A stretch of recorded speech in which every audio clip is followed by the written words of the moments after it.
The UDRcast is not affiliated and does not represent any 12-step fellowship.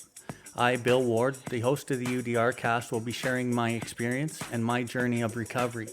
That does include, but is not limited to, the literature contained in the Big Book of Alcoholics Anonymous and the 12 Steps. Our guests will be sharing their own path to recovery and what has worked for them. The UDRcast encourages and supports all paths to recovery.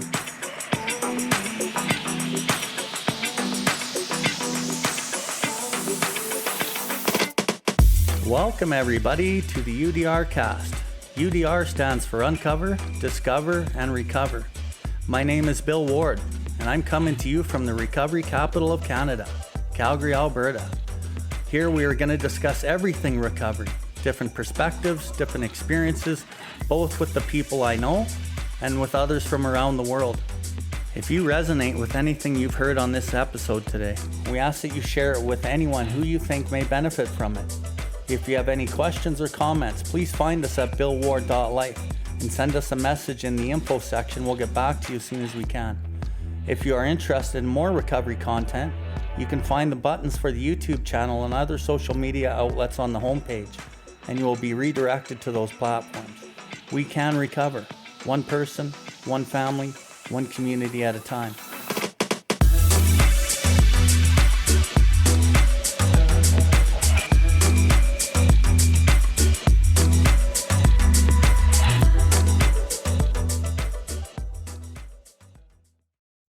What it takes to grow through the hard stuff. Recently, I'm in my 9th year of sobriety recovery, and, I often talk about sober patterns, and you can't see sobriety patterns in your life until you stay sober for a while, right? And I'm going to say probably 2, 3, 4 years in there, you start beginning to see different sobriety patterns. And then you can not so much look at what you haven't done that you need to do better or new. You can look at a lot of the things that you have done well and build on those things. And that's what I really mean about sober patterns. So when I look at my life, over the last 8 and a bit years, I can see this pattern of right around this time of year in the spring, around April and May, I often go through an upheaval of emotions. And I don't know if that's, I believe that it's a subconscious triggering system that something in me at this time of year likes to bring that up. And I know other people that kind of go through it at different times of year. A friend of mine really goes through it in October and November. So he's seen that pattern in his sobriety. So what he does at that time of year is he ramps up his sponsorship. He ramps up certain hobbies that he does. He does different things differently so he can navigate through those experiences in a better, more constructive way. And so for me this year, again, it's happening again.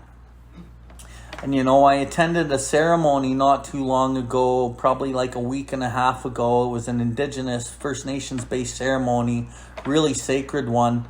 And one of the things that our elders tell us is when you go and you purify yourself at these various ceremonies, once you come back to regular society, there's often a magnetism of negative energy that attracts to you. And you got to protect your energy. And so I got back to Calgary from this experience that was just mind-blowing, such a beautiful inner perspective experience where I was with other people on their own spiritual journey. And I get home and, one situation after another of real negativity. And the good thing about this is that I didn't spawn any of these actions or activities to actually happen where the negativity came from my actions, but just kind of being in a position that I am where I am of service to so many people, and I connect people without even really trying. I kind of sometimes and am in the line of fire of various types of other people's experiences. And so I kind of got caught in the middle of these ones here, and I'm just like, whoa, this is pretty heavy. This is pretty wild. I don't even know what I'm thinking. And like, honestly, I got like really a lot of calamity built up within me, and I got really confused. But because I've been working this program for so many years, and I've kind of experienced various things to grow through, I knew what to do, right? Although this time it was like a lot of things kind of coming at me at once, but the process doesn't change, right? So I prayed on it, I meditated on it, I asked specific questions, and I asked Creator God for the answers, and I leaned on pillars. I talked to my sponsor heavily about certain things. I talked with my main pillar and a couple other baby pillars, and the answers started coming. And then it showed me, okay, this is some of the action that you take, and you do this in a kind and loving way. And so I would approach that person, I'd explain my position, and then I did it. And then little by little over the last few days, I felt like these weights of self coming off of me. Because not only can I act out in self and create a lot of my own calamity, I can also be subject to other people's decisions based in self that I actually really had not much to do with. But if it's affecting my autonomy, so when we talk about step 4, each group is autonomous except in matters affecting other groups or A as a whole. So I'm autonomous, and I have no right to affect other people or the community around me as a whole. And I got to see really good looks of how I did that as I've worked my own set of steps. And I can see where my decisions based in self, or my broken parts of me, or whatever, I can affect other people in the world as a whole in a really negative way. And then I kind of switched this to like tradition 6, where money, property, and prestige divert us from our primary purpose. Even though I might be good in where I'm living in my life, other people might be using money, property, and prestige and be diverted from their own primary purpose. So I kind of get caught in some of this crossfire. And then when we get up to tradition 10, AA has no opinion on outside issues, hence the AA name ought never be drawn into public controversy. That's where this kind of lies. So in my own autonomy, I have the right to govern myself, and I do that with a relationship with God, and then I ground it in my inventories and in my prayer and my meditation. I ground it in discussions with my sponsor, and then I can get the right answers, what's right for me. And so I have no opinion on outside issues. Hence, because of that, I'm not drawn into public controversy. But when other people's opinions and their quest for money, property, and prestige, and their instincts in collision on rampage affect me, now I have to stand in my autonomy, and I have to take action in my own life with God at my side and my pillars at my side to maybe make some really tough decisions. So just to say that I don't feel the effects of the outside world is kind of ridiculous, because I do and I can. And in these circumstances, I really have. But because I ground myself in all of these disciplines and these things that I've noticed work for me really well, and sometimes they work better than others at different times, and I kind of got to throw more shit at the wall and see what's sticking at that moment and what's going to work. So I have no opinion on outside issues, hence my name ought not be drawn into public controversy. So sometimes I do have to have an opinion on what's best for me. And then I have to step out into the world of self, of other people's self, and I have to say, okay, this is not conducive to my own serenity, to my own peace of mind, and I need to make some changes. And I'm really sorry that maybe to you it looks like something different, and that's okay for you to have that perspective. But as long as I'm clear and I'm able to articulate it in the best way possible, I could easily just say, you know what, fuck you, I'm fucking going this way, like, you're on your own. But I don't really roll like that, so I did it in the best way that I can. And I still have work to do in these areas with some other people that I know. But I guess the point that I'm getting at is, as I go through all these circumstances, in the We Agnostics chapter, it talks about circumstances made him willing to believe.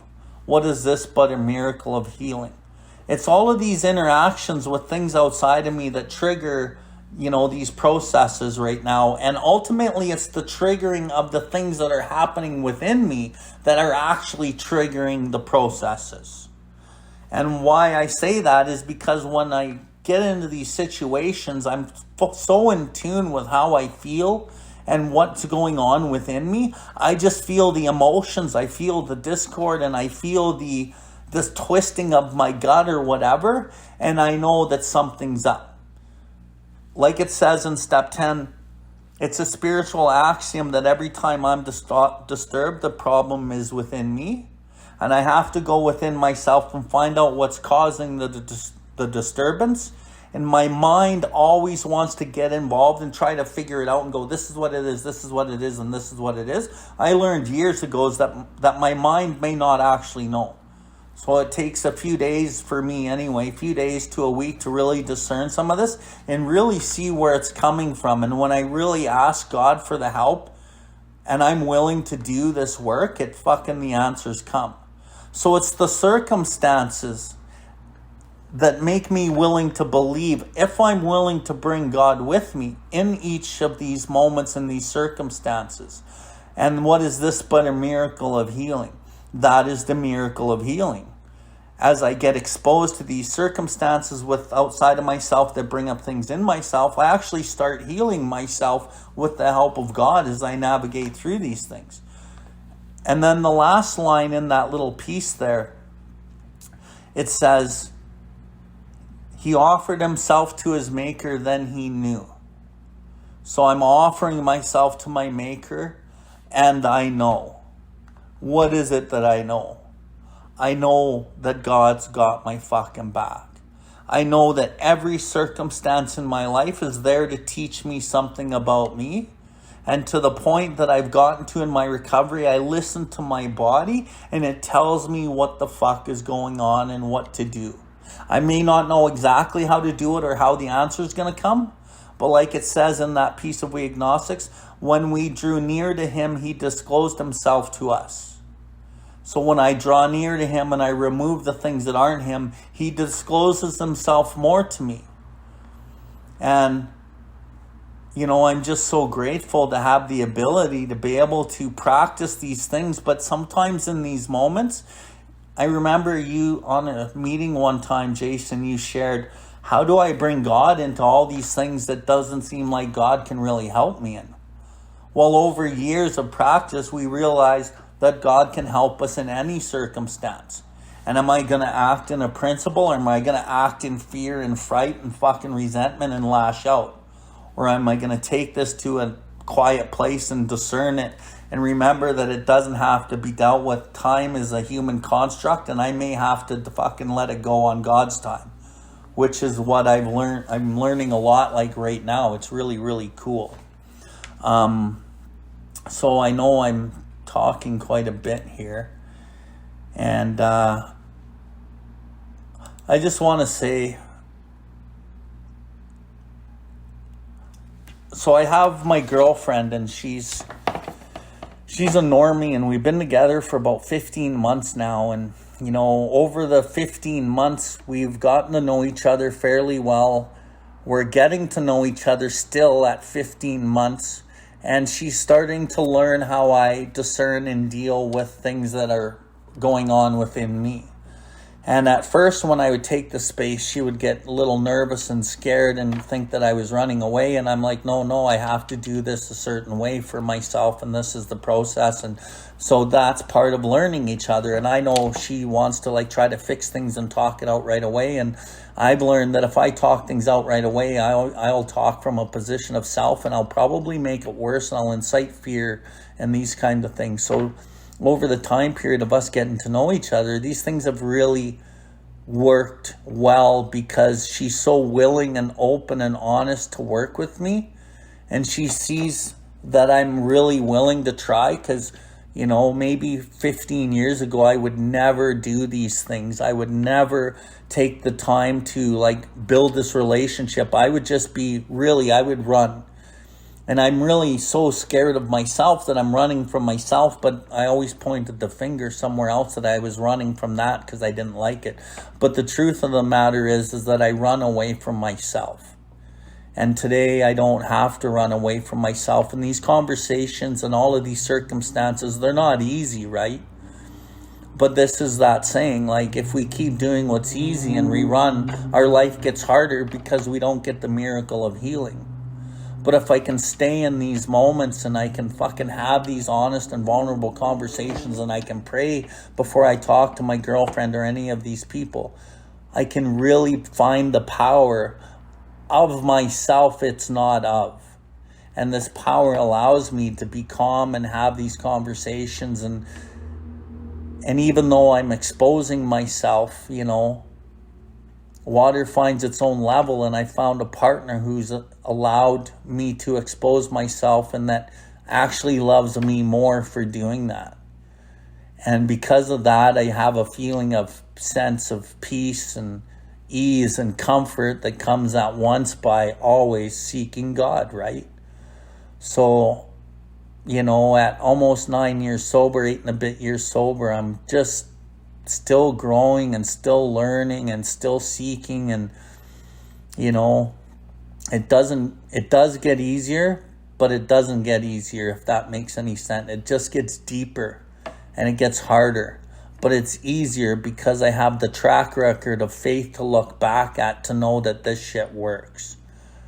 So if you're new or you're struggling or you're coming back, you got a problem with drugs, alcohol, your life, yourself, your partners, the environment, there's a solution for you. It lies within the 164 pages of the big book, following these directions, doing what is required, and fucking hanging on to God with dear life sometimes, and powering through it with your pillars and your prayers and meditations and inventories and, you know, whatever it takes. Thank you for tuning in to the UDRcast. We hope you have enjoyed this episode.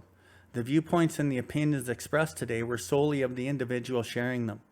If you resonated with this episode, please follow us and share this link with anyone that may benefit from it. Please visit us at BILLWARDLIFE to see everything that we have going on.